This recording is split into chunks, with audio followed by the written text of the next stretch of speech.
हरे कृष्णा, राधे राधे। आपका स्वागत है आपके अपने चैनल राधा कृष्ण लीला में। आप सभी श्रोताओं का दिन शुभ और मंगलमय हो, इसी मंगल कामना के साथ आज की कथा का शुभारंभ करते हैं।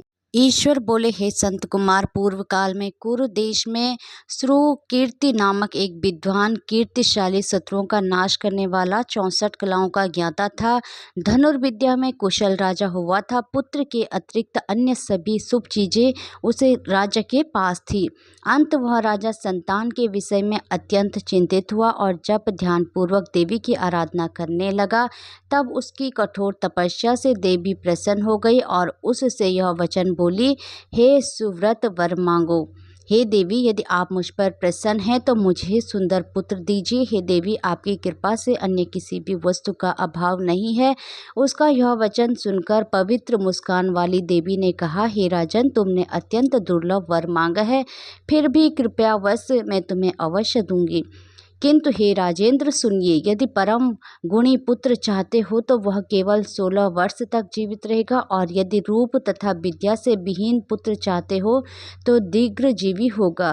देवी का यह वचन सुनकर राजा चिंतित हो उठा और पुनः अपनी पत्नी से परामर्श करके उसने गुणवान तथा सभी शुभ लक्षणों से संपन्न 16 वर्ष की आयु वाला पुत्र मांगा। तब देवी ने भक्ति संपन्न राजा से कहा, हे नृप नंदन, मेरे मंदिर के द्वार पर आम का वृक्ष है, उसका एक फल लाकर मेरी आज्ञा से अपनी भार्या को उसे भक्षण करने हेतु प्रदान करो, जिससे वह शीघ्र ही गर्भ धारण करेगी। इसमें संदेह नहीं है। प्रसन्न होकर राजा ने वैसा ही किया और उसकी पत्नी ने गर्भ धारण कर लिया। 10वें महीने में उसने देवतुल्य सुंदर पुत्र को जन्म दिया। तब हर्ष तथा शोक से युक्त राजा ने बालक का जातकर्म आदि संस्कार किया और स्मरण करते हुए उसका नाम चिरायु रखा। उसके बाद पुत्र के 16 वर्ष के होने पर पत्नी सहित राजा चिंता में पड़ गए और वे विचार करने लगे कि यह पुत्र बड़े कष्ट से प्राप्त हुआ है और मैं इसकी दुखद मृत्यु अपने ही सामने कैसे देख सकूंगा। ऐसा विचार करके राजा ने पुत्र को उसके मामा के साथ काशी भेज दिया।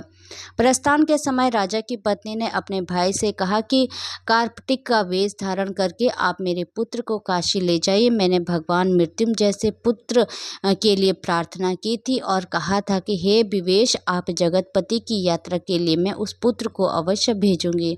अंत आप मेरे पुत्र को आज ही ले जाइए और सावधानी पूर्वक इसकी रक्षा कीजिएगा। अपनी बहन की यह बात सुनकर भांजे के साथ वह चल पड़ा। कई दिनों तक चलते चलते वह आनंद नामक नगर में पहुंचा।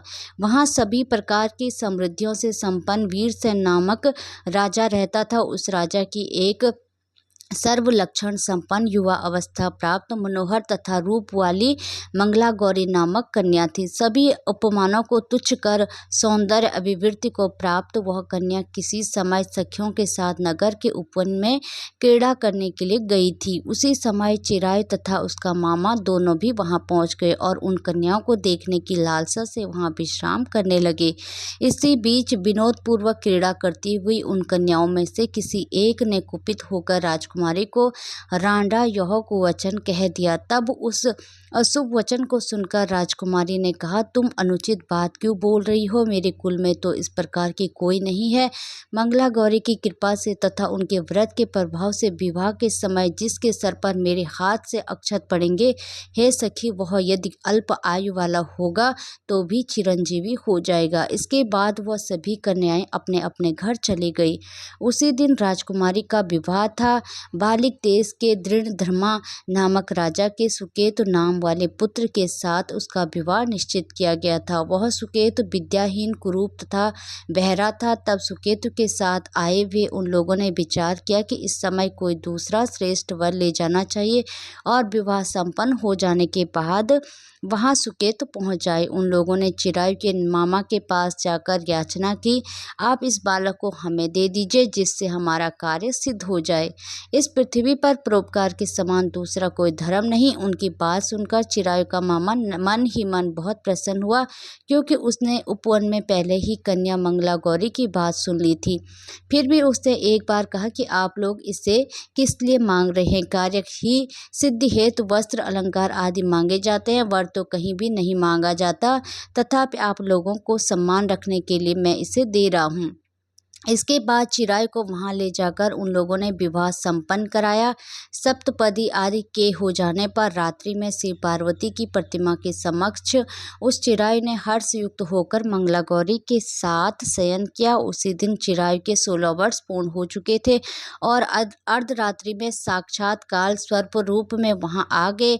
इसी बीच संयोगवश राजकुमारी जाग गई। उसने उस महासर्प को वहां देखा और वह भय से व्याकुल होकर कांपने लगी। तभी उस कन्या ने धैर्य धारण करके 16 उपचारों से सर्प की पूजा की और पीने के लिए उसे दूध दिया। उससे दीनता भरी वाणी में उस सर्प की प्रार्थना तथा स्तुति की। मंगला गौरी प्रार्थना करने लगी कि मैं उत्तम वर को करूंगी जिससे मेरे पति जीवित रहे, ये जिस तरह से चिरकाल तक जीवित रहे आप ऐसा कीजिए। इतने में सर्प वहां स्थित एक कमंडलू में प्रवेश कर गया और मंगला गौरी ने अपनी कंचुकी से उस कमंडलू का मुंह बांध दिया। इसी बीच उसका पति अंगड़ाई लेकर जाग गया और अपनी पत्नी से बोला, हे प्रिय, मुझे भूख लगी है। वह अपनी माता के पास जाकर खीर, लड्डू आदि ले आई और उसके द्वारा दिए भोज्य पदार्थ को उसने प्रसन्न मन होकर खाया। भोजन के तत्पश्चात हाथ धोते समय उसके हाथ से अंगूठी गिर पड़ी। तांबुलू खाकर वह पुनः सो गया। उसके बाद मंगला गौरी कमंडलू को फेंकने के लिए जाने लगी। विधि की कैसी गति की, उस कमंडलू में से बाहर की ओर जगमग करती हुई हार कांति को देखकर वह आश्चर्यचकित हो गई। घट में स्थित उस हार को उसने अपने कंठ में धारण कर लिया।